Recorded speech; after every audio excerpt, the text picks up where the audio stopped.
আজকের ভিডিওয়ে আমি chemical sector নিয়ে আলোচনা করব। এর আগে আমি এফএমসিজি, আইটি, ব্যাংক এবং ডিফেন্স সেক্টর নিয়ে আলোচনা করেছি। আজকে কেমিক্যাল সেক্টর নিয়ে আলোচনা করছি। তো কেমিক্যাল সেক্টরের মধ্যে আমরা দেখতে পাচ্ছি মার্কেটে এত র্যালি এলেও কেমিক্যাল সেক্টরের মধ্যে আমরা কিন্তু কোনো র্যালি এখনো পর্যন্ত দেখিনি। আমরা যদি মার্কেটের সাথে কেমিক্যাল সেক্টরকে দেখি, একদম বিপরীত দিকে ট্রেন্ডটা করছে।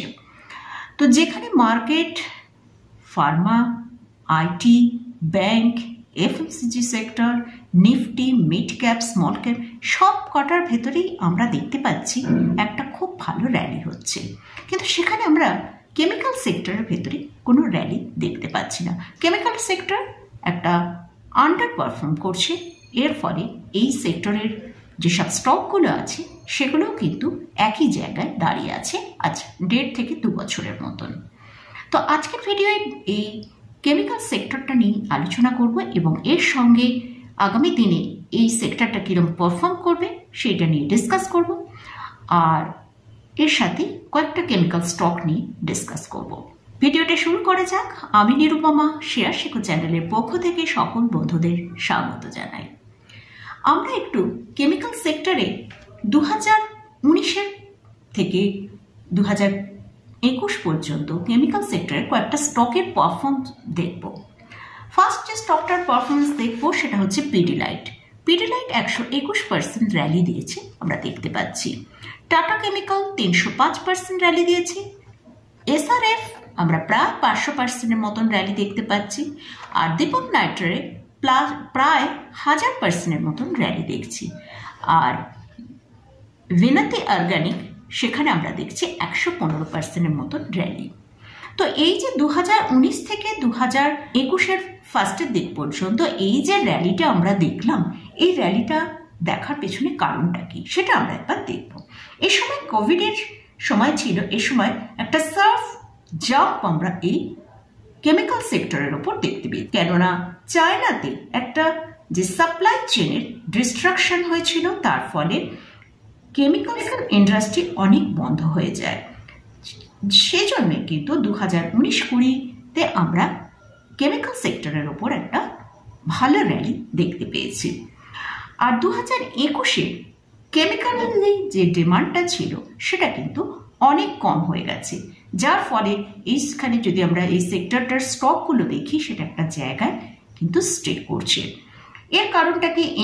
এখন যেটা হচ্ছে সেটা হচ্ছে ইনফ্লেশনের প্রবলেমের জন্য এই কেমিক্যাল সেক্টরগুলোর যে প্রোডাকশন হয় সেখানে কিন্তু কস্টিং অনেক হাই হয়ে যাচ্ছে, যার ফলে প্রবলেম সৃষ্টি হচ্ছে।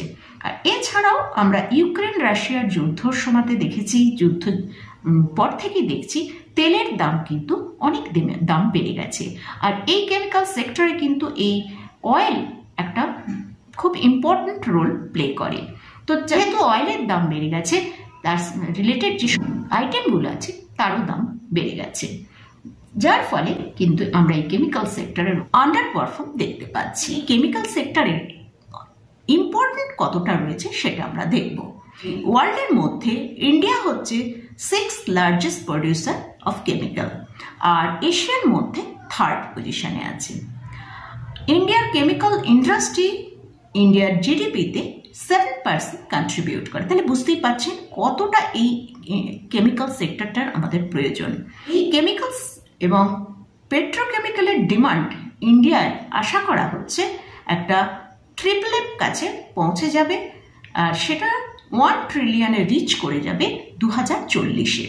মিডল ক্লাসরা আরবানাইজেশনে বৃদ্ধি পাওয়ার জন্য কিন্তু এই personal care, agrochemical, food, paints এইসবের ডিমান্ড কিন্তু বেড়ে যাচ্ছে। এটা তো গেল আমাদের এই কেমিক্যাল সেক্টরটা কতটা প্রয়োজন সেটা আমরা বুঝলাম, এর কিরকম পারফর্ম করছে সেটাও দেখতে পেলাম। এরপর এই কেমিক্যাল সেক্টরের জন্য আমাদের গভর্নমেন্ট কি কি পলিসি নিয়েছে সেটা আমরা একবার দেখব। আমাদের ইউনিয়ন বাজেট 2023-24-এ আমাদের ইন্ডিয়া গভর্নমেন্ট কেমিক্যাল আর পেট্রোকেমিক্যাল ডিপার্টমেন্টের জন্য অ্যালোকেট করেছিল 173.45 করোড় অ্যালোকেট করেছিল। তাহলে এপ্রিল 2023-এ ক্যাবিনেটে অ্যাপ্রুভাল করা হয় national medical device policy. Government মানে 100% অ্যালাউ করেছিল এফডিআইদের এই কেমিক্যাল সেক্টরে। এদের ইনফ্লুয়েন্স $21.48 বিলিয়ন, সেটা জুন 23 মধ্যে। আর এরপর যেটা অ্যাডিশন করা হয়েছে সেটা হচ্ছে 2025 মধ্যে, সেটা হচ্ছে $107 বিলিয়ন। আগামী দিনে এই সেক্টরটা কিন্তু একটা খুব ভালো পারফর্ম করবে এবং তার ফলে বিভিন্ন স্টকেরও কিন্তু আমরা ভালো পারফরমেন্স দেখতে পারবো। আজকে আমি যেসব স্টকগুলো নিয়ে ডিসকাস করব সেগুলো কিন্তু আগেও খুব ভালো পারফরমেন্স করেছে, সেটাও আমি আপনাদের সাথে শেয়ার করলাম। এছাড়াও আগামী দিনেও কিন্তু হয়তো এই সেক্টরগুলো এখন ডাউন ট্রেন্ডে চলছে বা আন্ডার পারফর্ম করছে, কিন্তু আগামী দিনে এই সেক্টরটার এইসব স্টকগুলো কিন্তু খুব ভালো, সেক্টরটা যেই র্যালি দেখাতে শুরু করবে এই স্টকগুলো কিন্তু খুব ভালো র্যালি দেখাবে। ফার্স্ট যে স্টকটা নিয়ে ডিসকাস করছি সেটা হচ্ছে পিডিলাইট ইন্ডাস্ট্রি। পিডিলাইট ইন্ডাস্ট্রির এখন প্রাইস চলছে 2709 টাকা। India based chemical stock. এদের সব থেকে যেটা ফেমাস ব্র্যান্ড সেটা হচ্ছে ফেভিকল, আর এই ব্র্যান্ডটার উপরে কিন্তু আমরা খুব ট্রাস্ট করি। এছাড়াও এদের যেসব প্রোডাক্টগুলো আছে সেটা হচ্ছে M seal, Fevikwik, Fevistik, doctor Fixit etcetera. এদের মার্কেট ক্যাপিটালাইজেশন যদি দেখি 1,37,762 করোড়, পি হচ্ছে 91.5, আরওসি হচ্ছে 23.8%, আরওই হচ্ছে 18.7%। এটা একটা অলমোস্ট ডেট ফ্রি কোম্পানি। এর একটা হেলদি ডিভিডেন্ড পে করে।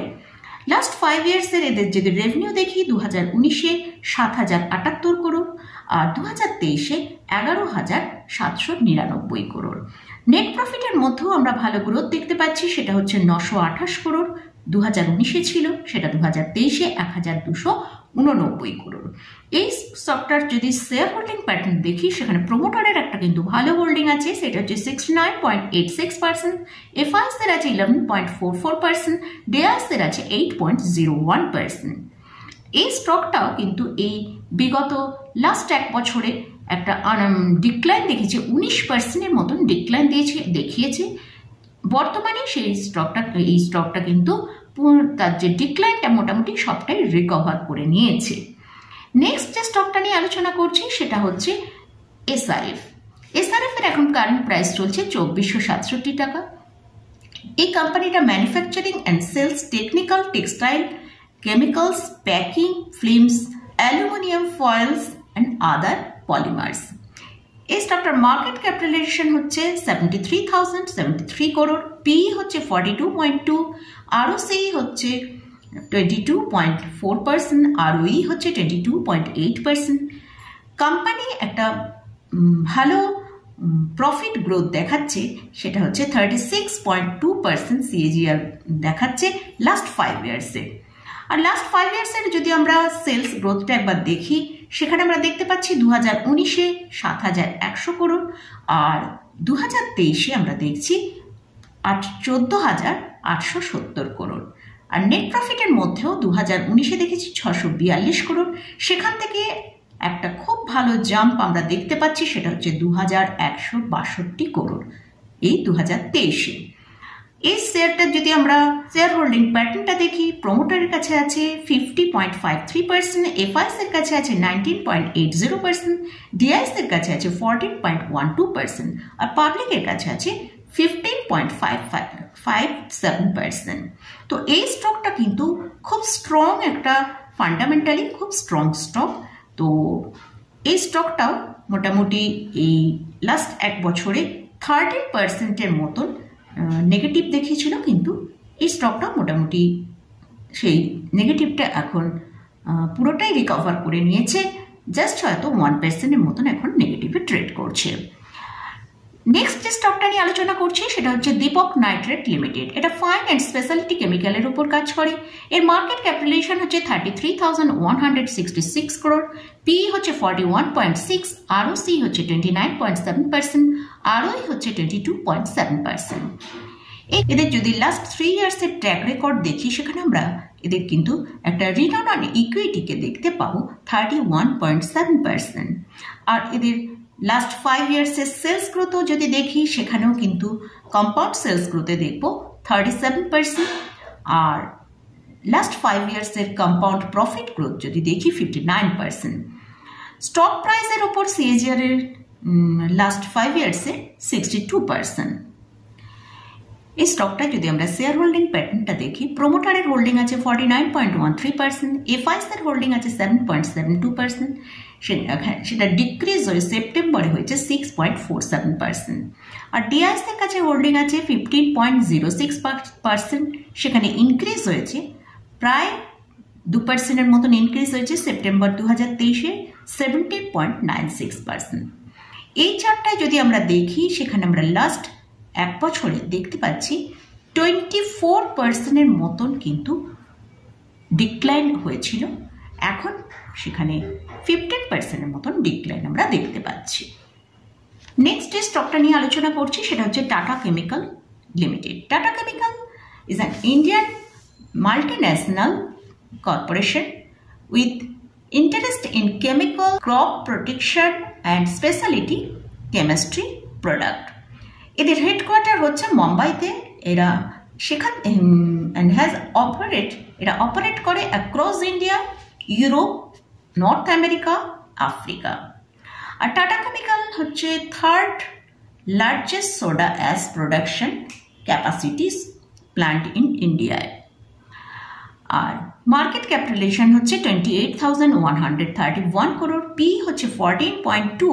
এদের পিটা কিন্তু অনেক নিচে এখন চলছে। এই স্টকটা কিন্তু আমরা যদি এদের পি চার্টটা একবার দেখি সেখানে আমরা দেখতে পাচ্ছি এই স্টকটা অনেক নিচের দিকে পিটা ট্রেড করছে। তো এই স্টকে যখন বাউন্স আসবে সেখানে কিন্তু একটা খুব ভালো র্যালি আমরা দেখতে পাবো। আমরা কিন্তু 2019-এও দেখেছি এখানে একটা খুব ভালো র্যালি এসছে, সেটা প্রায় 300%-এর র্যালি আমরা দেখতে পেয়েছি। তো আরওসি হচ্ছে 11.6%, আরওই হচ্ছে 12%। আর এই স্টকটার যদি আমরা স্টক প্রাইসের সিএজিআর দেখি সেটা লাস্ট 3 ইয়ারে 31%। লাস্ট 3 ইয়ার্সের সেলস গ্রোথ যদি দেখি, মার্চ 2021-এ ছিল 10,200 করোড়, মার্চ 2022-এ 12,622 করোড়, মার্চ 2023-এ 16,789 করোড়। আর নেট প্রফিটও সেরকম আমরা যদি লাস্ট 3 ইয়ার্সের দেখি, মার্চ 2021-এ 436 করোড়, মার্চ 2022-এ 1,405 করোড়, আর মার্চ 2023-তে 2,434 করোড়। এই শেয়ারটার যদি আমরা শেয়ার হোল্ডিং প্যাটার্নটা দেখি, প্রোমোটারের কাছে হোল্ডিং আছে 37.98%, এফআইসের কাছে আছে 14.16%, ডিআইএসের কাছে আছে 20.91%। আর এখানে ডিআইএসরা ইনক্রিজ করেছে 1%-এর মতন, এফআইসরা একটু ডিক্রিজ করেছে, তো ডিআইএসরা কিন্তু ইনক্রিজ 1%-এর মতন করেছে। এই স্টকটাকেও আমরা যদি দেখি, মোটামুটি এই স্টকটাও 1 বছরে 12.74%-এর মতন ডিক্লাইন দেখিয়েছিল, সেখান থেকে এখন মোটামুটি বাউন্স পুরোটাই করে নিয়েছে, এখন সামান্য কিছু ডিক্লাইন রয়েছে। এবার লাস্ট যে স্টকটা নিয়ে আলোচনা করছি সেটা হচ্ছে ভিনাতি অর্গানিক লিমিটেড। এই স্টকটার কারেন্ট প্রাইস চলছে 1,738 টাকা। এই স্টকটা কিন্তু লাস্ট 1 বছরে মানে 25.7% একটা ডিক্লাইন এই স্টকটা এসেছিল। আর এই স্টকটার মার্কেট ক্যাপিটালাইজেশন হচ্ছে 17,860 করোড়, পি হচ্ছে 43.7, আরওসি হচ্ছে 30.4, আরওই হচ্ছে 22.6%। আর লাস্ট 10 ইয়ার্সের এর সেলস গ্রোথ যদি দেখি, 2014 হচ্ছে 696 করোড়, সেখান থেকে 2023-এ 2,078 করোড়ে পৌঁছে গেছে। আর নেট প্রফিটেও 86 করোড় ছিল 2014, সেখান থেকে 2023-এ 458 করোড়ে পৌঁছেছে। এই স্টকটা শেয়ার হোল্ডিং প্যাটার্নটা আমরা একবার দেখবো। প্রোমোটারের কাছে একটা কিন্তু খুব ভালো হোল্ডিং রয়েছে 74%-এর মতন, এফআইসের কাছে আছে 4.64%, ডিআইএসের কাছে আছে 8.18%। মোটামুটি এই স্টকগুলো নিয়ে আলোচনা করলাম যে এই স্টকগুলো কিন্তু খুব ভালো র্যালি দিয়েছিল, সেটা আপনাদের দেখালাম। আর আগামী দিনেও কিন্তু এই স্টকগুলো খুবই ভালো র্যালি দেখাবে বলে আমার মনে হয়। তবে এই স্টকগুলোর কোনোটাই আমি বায়ার রেকমেন্ডেশন করছি না, আপনারা যদি এখানে বাই করতে চান অবশ্যই আপনারা আগে ভালো করে রিসার্চ করবেন, করে নিয়ে তবে বাই করবেন।